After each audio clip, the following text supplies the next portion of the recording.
Welcome. This is Mohamed Jaafari from the Faculty of Arabic Language, Cadi Ayyad University, Marrakech.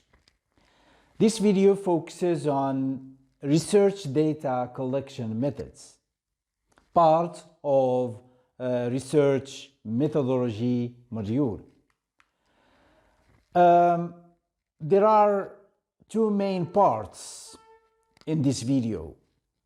The first part tackles the qualitative data collection methods such as case studies, focus groups, survey interviews. The second part focuses mainly on questionnaires as quantitative data collection methods, its characteristics and steps of construction. Concerning case study, which is an in-depth examination, focuses on limited elements or components such as event, people, subjects, group or place or phenomenon. Let's take the example of somebody or researcher who is interested in festivals in a country, cannot study all the festivals in that specific country, but will focus on one event or one festival and study it in depth. For example, study the activities, the people's behavior, the products exhibited there, and so on. Another example here is the research question as an answer to research question. A person or a researcher may study the speech by a politician, delivered by a politician, instead of studying all the speeches delivered by politicians in a country or all over the world. This is for the purpose to see how politicians use historical narratives to convince the audience. The other data collection method is focus group. It means the researcher may study a group of people between 6 and 10 who are discussing a specific product or topic, and this will help the researcher to gather qualitative data. It means reasons for these people, preferences and beliefs. An example is of focus group is when parents of children, of young children, determine or study or express their beliefs concerning an educational product. Of course, each data collection method has got advantages and disadvantages. One of the benefits of this focus group is that the researcher gather direct participation and instant feedback, and also it is cost and time saving. The other data collection method is observation, which is powerful and also purposeful watching. It means the researcher watches and listens to an interaction or watches a phenomenon as it takes place. For example, scientist observes chemical reaction in an experiment, and this takes place in a laboratory. The other example concerns a teacher who observes his students delivering their feedback concerning an issue and takes notes, of course. Now, here the observation method is useful when the researcher cannot gather their data through questioning at the moment of the action and the moment when the action is taken place. Of course, there are types of observation methods. It is when the observer is taking place, is a participant in the event. For example, a researcher pretends to be a prisoner and lives with the prisoners and observe their performance and take notes. The other example is when the observer is not a participant and stays aloof and he watches or she watches passively the activities as they take place. An example is when an observer watches nurses as they perform their activities and follow them and watches and record their performance. Another equally important data collection method is interviewing. It means the researcher asks a set of questions through the phone or in person and records the responses. Of course, similarly, there are types of interviews, structured and unstructured.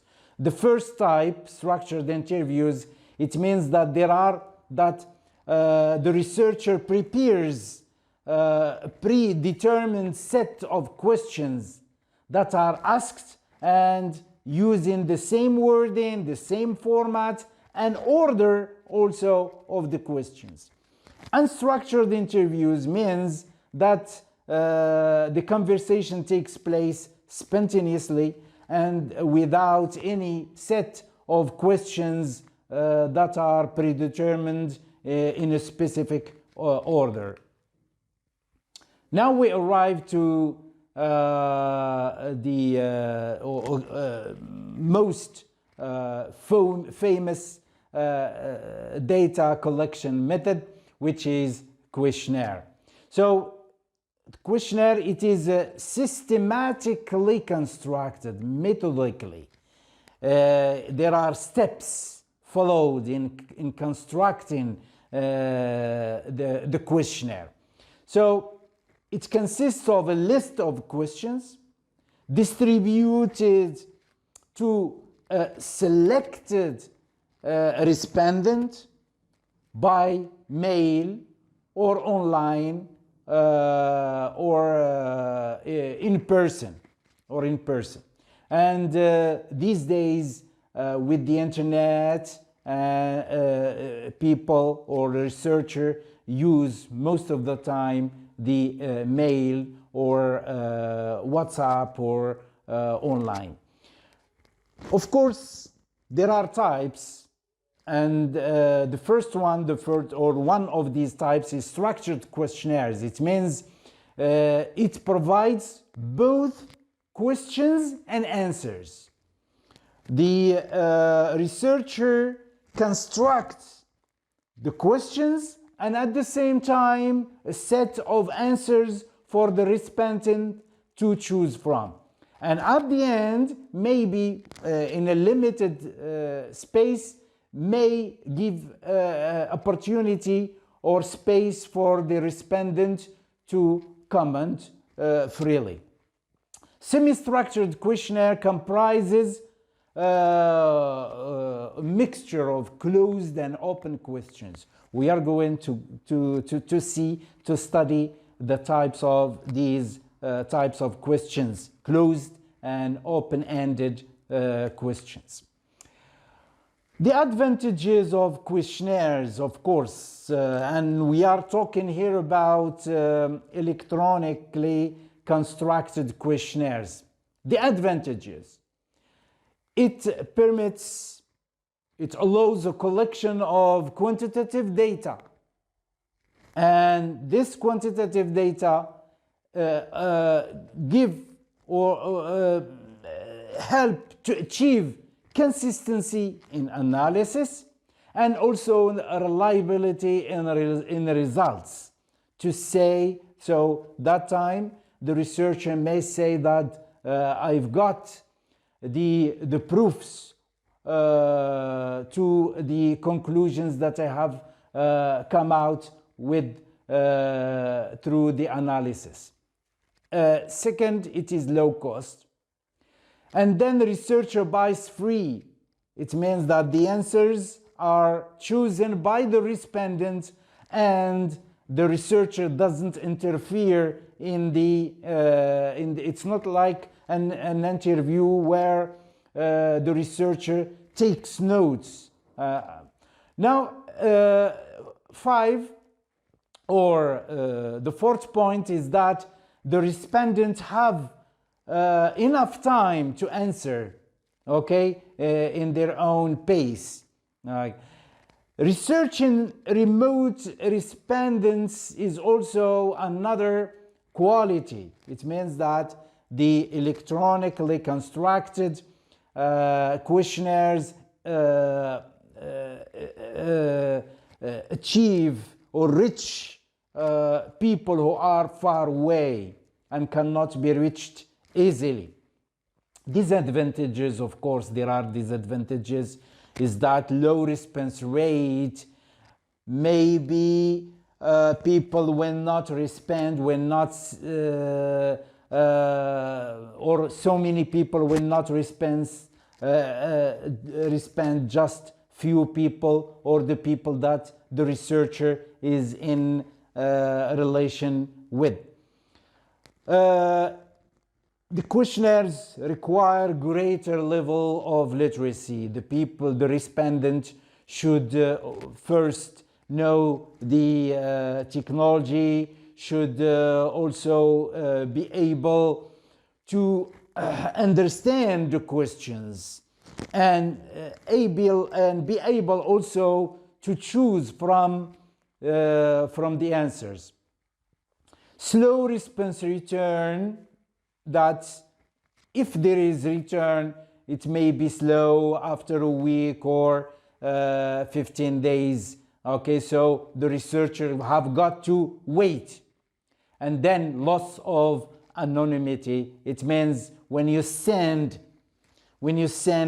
questionnaire to a friend, to a colleague, and sends back his responses, you will know what type of answers he has got for you.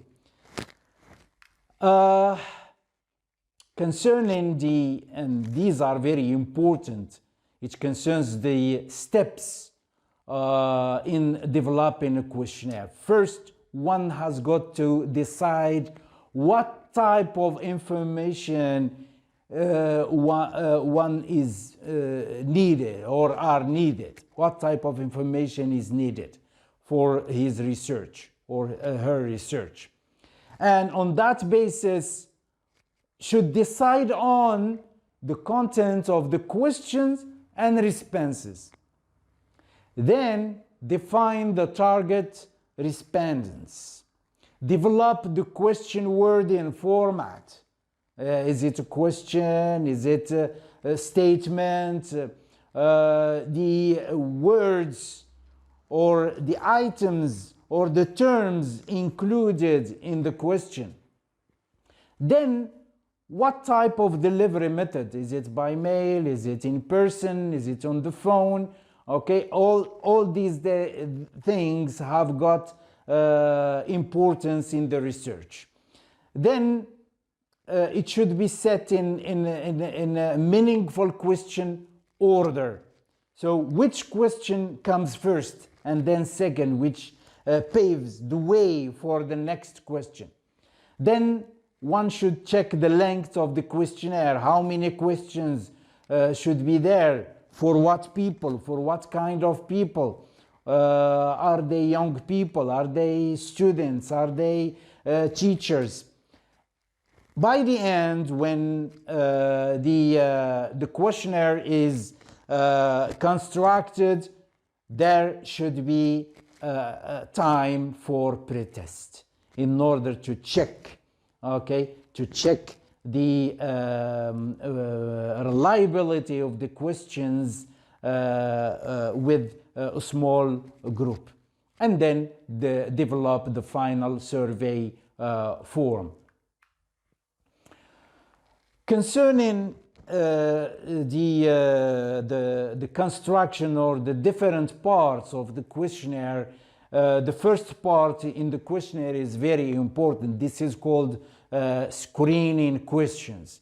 These focus on the profile of the respondent: age, knowledge, also location, gender, income, all what is important to say that this person is the appropriate respondent for the research. And there is one thing is very important, is the legal issues.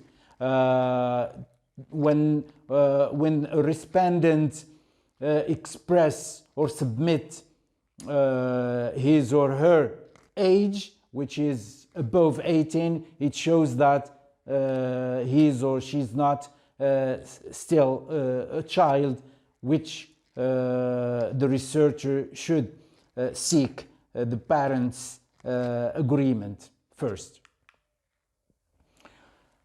Okay, now very important are the types of the questions. There are two types, mainly closed-ended questions, which give the respondent predetermined set of answers to choose from.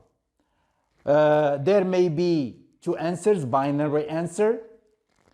For example, do you do sport weekly? So either yes or no.